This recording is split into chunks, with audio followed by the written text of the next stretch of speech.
The controller versus keyboard and mouse discussion has been rampant in the Halo community recently. The large majority of players weighing into this have a bias towards one control system or another. This is usually due to a lack of experience using one device. I've competed in every Halo title since Halo 3, as well as top 3 finishes in ANZ tournaments. While top 3 in arguably the least developed region isn't something I'll be putting on my resume, this gives insight into my background in Halo. Over the past couple of years, I've amassed a couple thousand hours in CSGO, as well as many more across other PC titles such as Fortnite, Valorant and Apex Legends. I believe this gives me a more objective opinion than other people whose lack of experience may impact their decisions and opinions on this discussion. There has become a hive mind mindset that the controller has aim assist, therefore it is the better input. This doesn't promote free thinking, and the average person saying this is doing so because they have heard a streamer or influencer saying this. Letting someone else decide for you is a lazy way of forming an opinion. I implore anyone watching to look at the points I make and replicate them for yourselves, rather than just accepting what I say as factual. The controller players who write this debate off as a non-issue and say that the keyboard and mouse players are just terrible players are doing detrimental damage to the future of this franchise. We are playing on PC and the mouse and keyboard players are becoming marginalized. This is a terrible outlook for what could happen next. So please remember, staying open-minded and having a positive discourse is a great way of furthering these discussions in an informative way.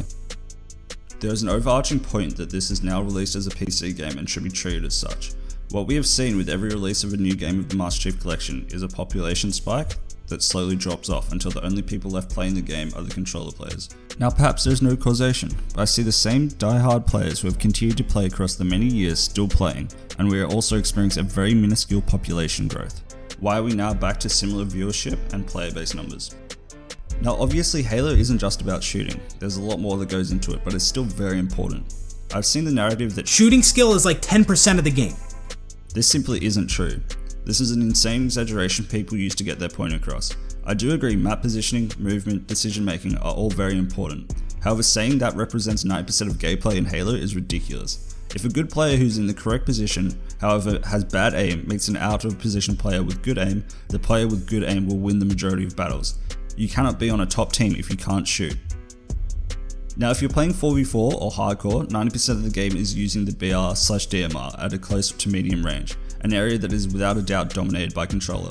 Now I haven't used a controller in some time, but I can plug it in and instantly be better than a keyboard and mouse counterpart at tracking close range. This is not balanced and it should not be the case.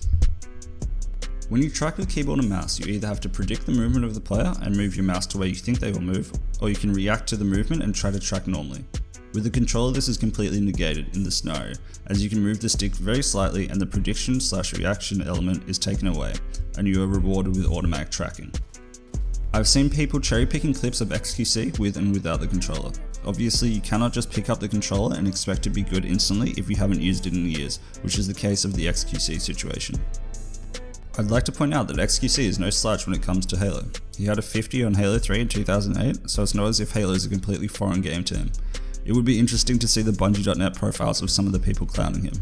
Keep in mind that XQC was an Overwatch pro where tracking is extremely important and still struggles to keep up. I would put XQC's gameplay down to him just not playing recently. Now we go into other areas of shooting. When it comes to keyboard and mouse no-scopes, they are particularly strong. However, the argument has been made by controller players that shooting is only one aspect of Halo. If shooting is such a small aspect, then the argument that no-scoping is easier on keyboard and mouse is an even smaller aspect. Let's look at the upcoming HCS Halo 2 Anniversary online event. They are using 3 maps, Warlord, Shrine and Lockdown. Warlord does not have a sniper, Lockdown has 1 and Shrine has 2. Is this trade-off worth it? Sniping takes up such a minute part of the game. The ability to hit snipes outside of the red reticle range is undeniably increased. However, likewise with the exaggeration that anyone can pick up a controller and hit all their shots, I don't believe that everyone who uses a mouse and keyboard has the ability to hit no-scopes constantly. Good controller players also have the ability to hit no-scopes, however the potential to hit a crazier shot I believe stays with the keyboard and mouse player. Sniping while scoped can be stronger on a controller due to the aim assist, however I personally think it's reasonably balanced. As I said before, the biggest disparity between keyboard and mouse aiming is in the close to mid-range BRing. This is the most common range distance of most battles and controllers dominate this range. I'd like to point out, if a keyboard and mouse player hits you with 2 sniper shots and kills you, that's the exact same as them hitting you with 2 BR shots, and I couldn't imagine you complaining about that. The only difference is the sniper does more damage. I've also seen people discussing grenade placements, which is a legitimate point. Obviously, using a mouse gives you the ability to place your grenades a lot more accurately and at a faster rate. However, this is such a minute area of Halo that I still don't see this being game changing.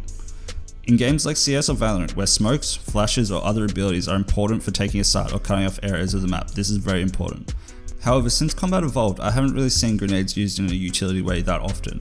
That isn't dismissing the use of grenades, but this is such a small area of gameplay that I don't think it's a large issue. People aren't hopping into games and getting annoyed at the keyboard and mouse players' well-aimed grenades. While we are on the topic of grenades, on Halo 2 Classic predominantly, controller players get aim assist through the grenade smoke while keyboard and mouse players have no idea what's going on. This is also the same when you getting shot with no shields. Controller players get aim assist while keyboard and mouse can't see anything. Strong sighting is another issue I've seen brought up as well. Strong sighting is the act of turning your character so his head is facing down and his back is facing the enemy, so the character sustains body shots rather than headshots.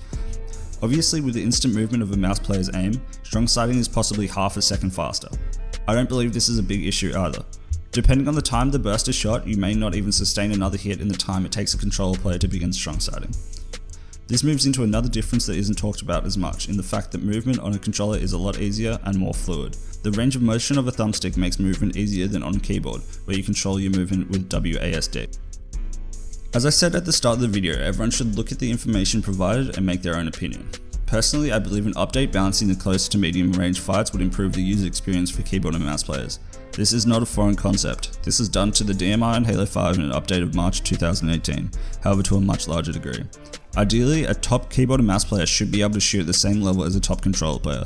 I personally believe there needs to be a change made so the inputs are balanced for Halo Infinite, or there won't be a large mouse and keyboard community. I want to speak to bring Halo back directly. I found it very difficult to watch your video more than once to go through and refute your non-issues.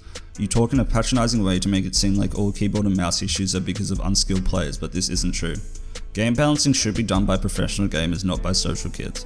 That's why there is a pro team at 343 Industries, but from my knowledge, I don't believe there is a keyboard and mouse player on this team, which is concerning. Would you rather this game stay dead? Your name is Bring Halo Back, but you want to marginalise the largest platform that Halo has ever been brought to. Making this game unbalanced because Halo has typically been a controller game is a mistake. It's simple. Please do not allow nostalgia to destroy the future of this franchise. All keyboard and mouse players want is a balanced game.